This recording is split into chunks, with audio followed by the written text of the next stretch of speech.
Yo, what is good everyone? It is your boy OJ here coming at you with another episode of PlayerEssence Cross Nintendo as we head into December and closing out the year. A lot of big stuff has been going on. Definitely going to have some celebrations for the 100th episode of PlayerEssence Cross Nintendo. So you guys give me your suggestions of what I should do as far as my 100th episode. Well, my 100th numbered episode of PlayerEssence Cross Nintendo in the comment section below. I would love to hear some of your suggestions for that. And also make sure you check out our partner networks as well, like Zero, Ms. T, Jamie Butterworth, Zen, all those guys. They're doing a lot of cool things, so make sure you check out all that good stuff. Let's go ahead and get right into the news here. So we have a lot of good stuff. So we're going to talk about Amiibo selling 11 million units in North America alone. The NPD results are in.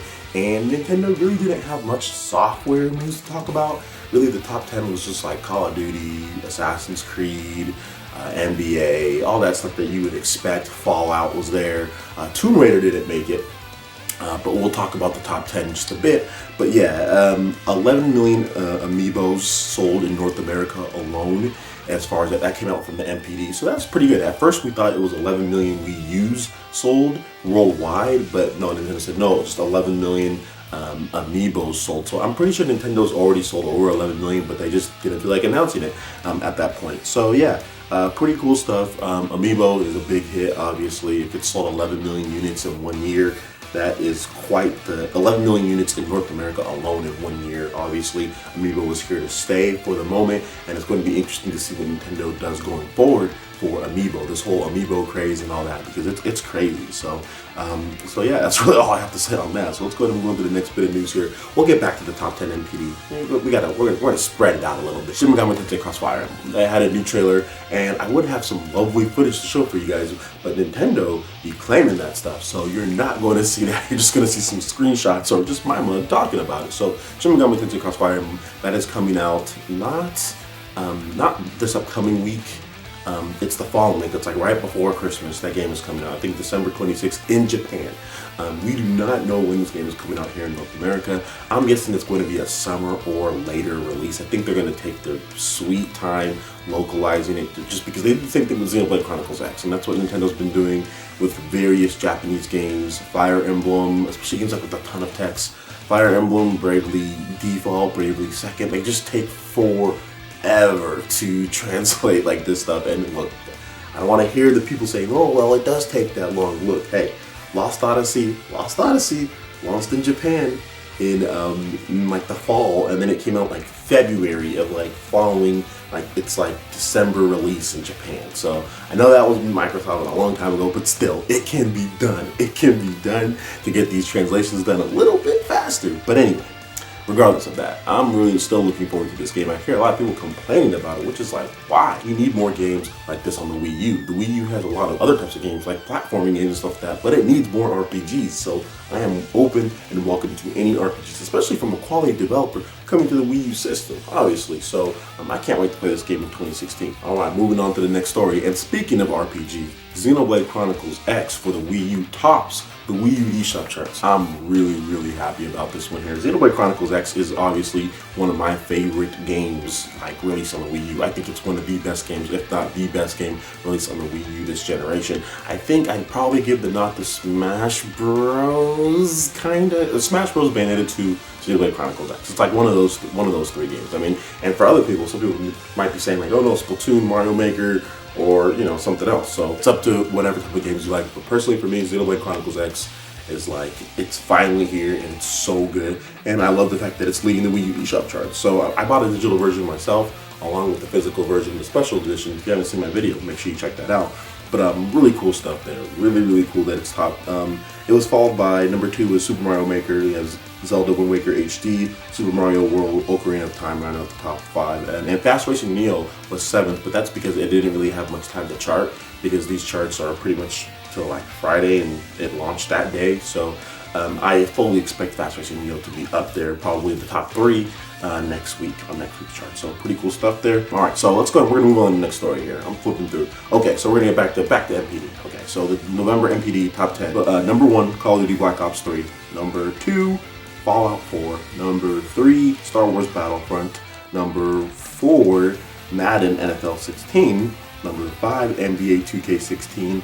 Number 6, FIFA 16. Number 7, Need for Speed. That's really good for, I mean, EA. What is that? 3 games there on the top 10 MPD for EA? Number 8, Halo 5 Guardians. Number 9, Assassin's Creed Syndicate. Number 10, Just Dance 2016.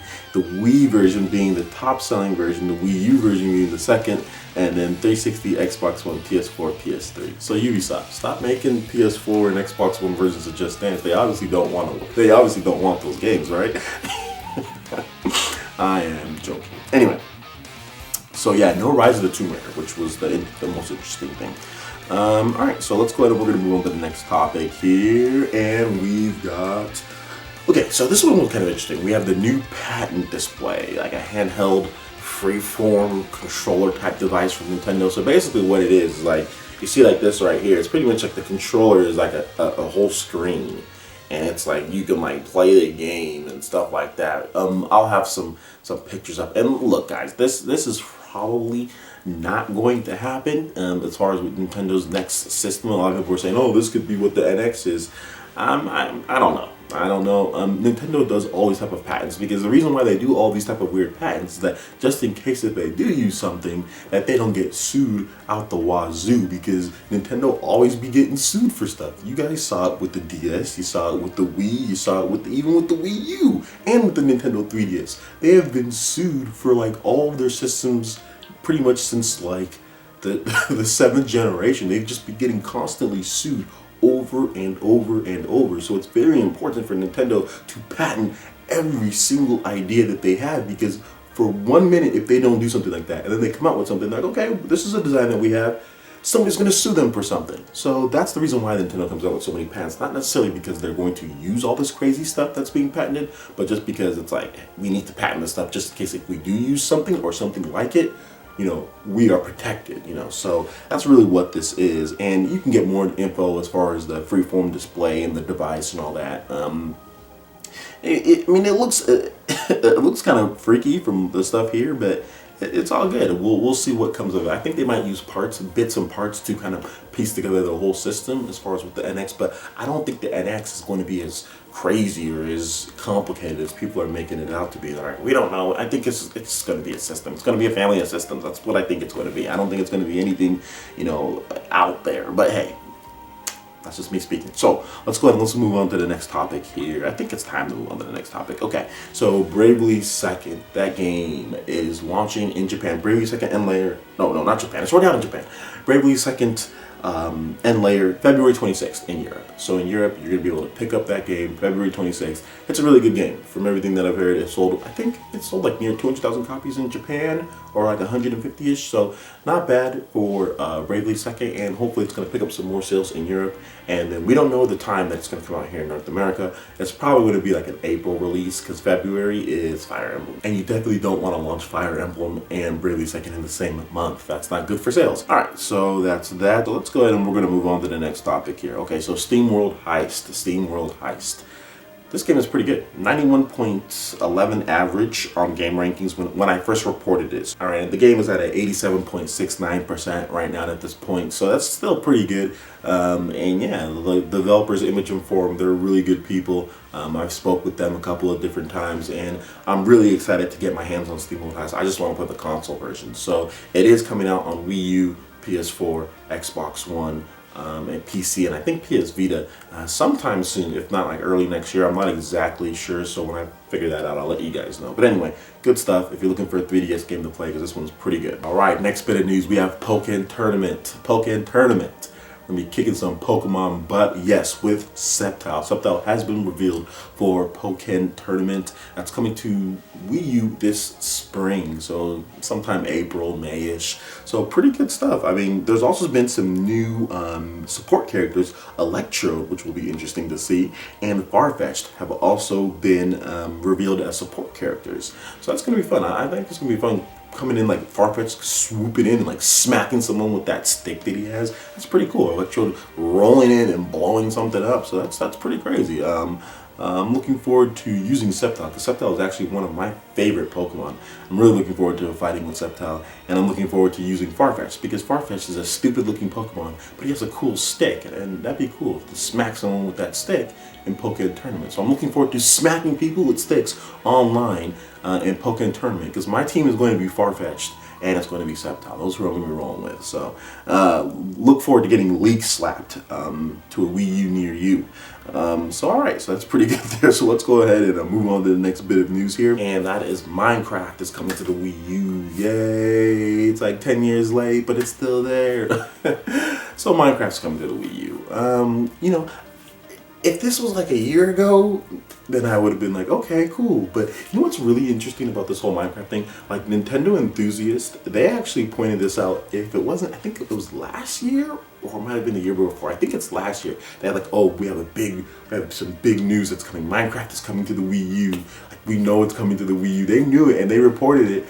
It took a little bit longer than when they reported and when they said it might come out, but they were still right that Minecraft was being worked on with the Wii U. And there was actually a lot of rumors and stuff going on that Minecraft was going to be coming to the Wii U, like as far as like from what Nintendo has said. I think Nintendo and Mojang was just kind of working up the details, just because obviously Mojang is now owned by Microsoft. With Sony and Minecraft and all that, that was like before they were purchased from Microsoft. If they bring some cool Nintendo content to this package, then this can be worth it, you know, some cool DLC stuff like that. So they've already said that they're not going to be using inventory, you know, as far as like inventory management on your gamepad, and that's like a big like issue with a lot of people. A lot of people, that's like deal or no deal, and a lot of people are like, I'm not going to buy it now, which is what it is. But on the good side, that they do have USB keyboard support, they do have voice chat, they do have split screen multiplayer, local, they do have online multiplayer. So while it might not have the gamepad inventory management, it does have voice chat, it does have USB keyboard support, pro controller support, local multiplayer, online multiplayer. So that's pretty cool. So it seems like it's not just going to be like a cheap port with missing features here and there, like a lot of other Wii U games that have came over from other systems. So I'm interested in checking out that. I'm going to pick it up just for review purposes, and to be honest, I really never even played Minecraft that much. I think I played it a couple times on PC at my buddy's house back when it first came out, and that was the end of that. I was like, this isn't very good, whatever. I was like, whatever, you know. Alright, so that basically wraps it up for all the news here. Let me know what you guys think in the comment section below about all the different topics that we have here, from Minecraft to the MPD to all that good stuff. I would love to hear it, and also your suggestions for the 100th episode of Player Essence Cross Nintendo, as far as what we should do, anything like that. I'm thinking about some possibly promotions, maybe a live stream. So let me know you guys' thoughts in the comment section below. Alright, so that basically wraps it up for this episode of PE Cross Nintendo. Thank you so much for watching. Make sure you hit that like button if you did like this video. Let me know you guys want more content like this going forward in the future. And subscribe to Player Essence for all your news, reviews, trailers, tips, and tricks. Thank you so much for watching, guys, and we'll see you for the next video. Peace.